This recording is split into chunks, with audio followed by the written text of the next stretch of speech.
जिस पार्टी कार्यालय के वापस चिराग पासवान को मिल जाने के बाद इस बात की चर्चा तेज हो गई थी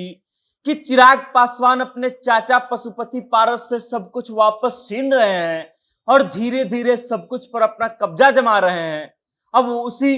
पार्टी कार्यालय को लेकर के एक ऐसी खबर आई है जिसके कारण चिराग पासवान मुश्किल में पड़ जाएंगे। चिराग पासवान के पार्टी कार्यालय को लेकर के जो आवंटन दिया गया है, अब उनके चाचा पशुपति पारस इस आवंटन के खिलाफ पटना हाईकोर्ट चले गए हैं और इसके खिलाफ एक याचिका दायर कर दिए हैं। मतलब ये कि हो सकता है कि हाईकोर्ट ये निर्णय ले ले कि चिराग पासवान से पार्टी कार्यालय वापस छीन लिया जाए और छीन करके पशुपति पारस को दे दिया जाए। चिराग पासवान के कार्यालय आवंटन को रद्द करने का मांग जो है इस याचिका में दिया गया है और उसके अलावे कई तरह के आरोप जो है भवन निर्माण विभाग और नीतीश कुमार की सरकार पर लगाए गए हैं और बताया गया है कि इस पार्टी कार्यालय की हकदार जो है कैसे पशुपति पारस है। अब पूरा माजरा क्या है हम आपको विस्तार से बताएंगे, लेकिन उससे पहले नमस्कार, मेरा नाम वेद प्रकाश है। आप जनता जंक्शन देख रहे हैं और कैमरे के पीछे है पप्पू सिंह। सबसे पहले आप इस बात को समझ लीजिए कि 8 जुलाई के दिन भवन निर्माण विभाग जो है एक लेटर जारी करता है और लेटर जारी करके चिराग पासवान को एक कार्यालय आवंटित करता है। राजनीतिक पार्टी के लिए कार्यालय आवंटित किया जाता है और ये वही कार्यालय आवंटित किया जाता है जिसको पशुपति पारस के कार्यालय के रूप में आवंटन जिसका रद्द किया गया था। अब ये कार्यालय चिराग पासवान के हाथ में गया तो मीडिया के बीच में इस बात की चर्चा जोरों पर चलने लगी कि चिराग पासवान अपने चाचा पशुपति पारस से बदला ले रहे हैं और धीरे धीरे करके सब कुछ छीन रहे हैं। अब इस मामले में पशुपति पारस और उनकी पार्टी जो है हाईकोर्ट पहुंच चुकी है और हाईकोर्ट में इस बात का दलील दिया गया है कि जब कुछ समय पहले लोजपा 2 भागों में बटी थी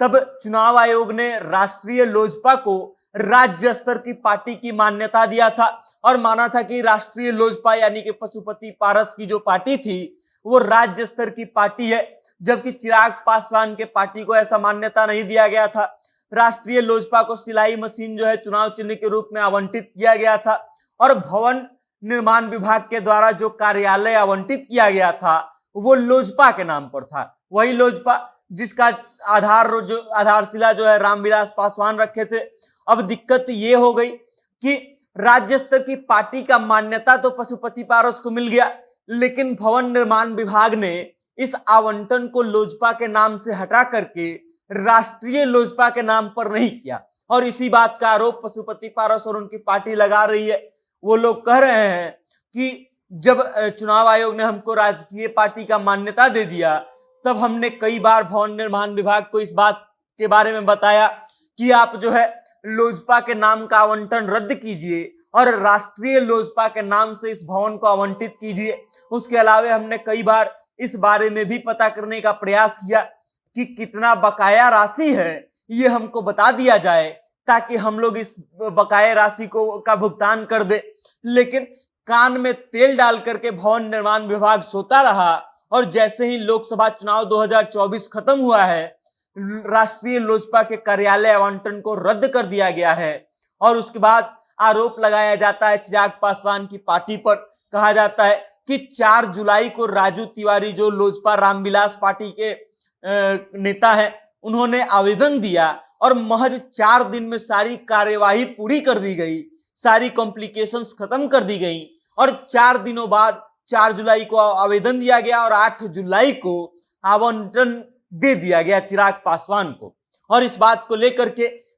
पशुपति पारस की पार्टी जो है सवाल खड़ा कर रही है और इस कारण से लग रहा है कि पशुपति पारस अगर हाई कोर्ट में इस बात को सिद्ध कर देते हैं, उनकी पार्टी इस बात को सिद्ध कर देती है, तब चिराग पासवान का ये जो जीत है वो हार में बदल जाएगा और हो सकता है कि चिराग पासवान से उनका कार्यालय छीन लिया जाए। बाकी हमने आपको पहले भी बता दिया है कि चिराग पासवान को ये जो पार्टी कार्यालय मिला है ये आसान शर्तों पर नहीं मिला है, इसके पीछे कई शर्त रखे गए हैं। ये पहला शर्त तो ये है कि भवन निर्माण में कोई भी बदलाव नहीं किया जा सकता है, मतलब आप उसमें कोई दीवार खड़ा नहीं कर सकते हैं, कुछ बदलाव नहीं कर सकते हैं। दूसरा सबसे बड़ा जो शर्त रखा गया है कि सामान्यतः जो अन्य राजनीतिक पार्टियां कार्यालय के लिए रेंट देती हैं, जिन पैसों का भुगतान करती हैं, उससे 10 गुना ज्यादा पैसा जो है चिराग पासवान को इस कार्यालय के लिए भरना होगा। और लेकिन अब पशुपति पारस चूंकि हाई कोर्ट पहुंच चुके हैं,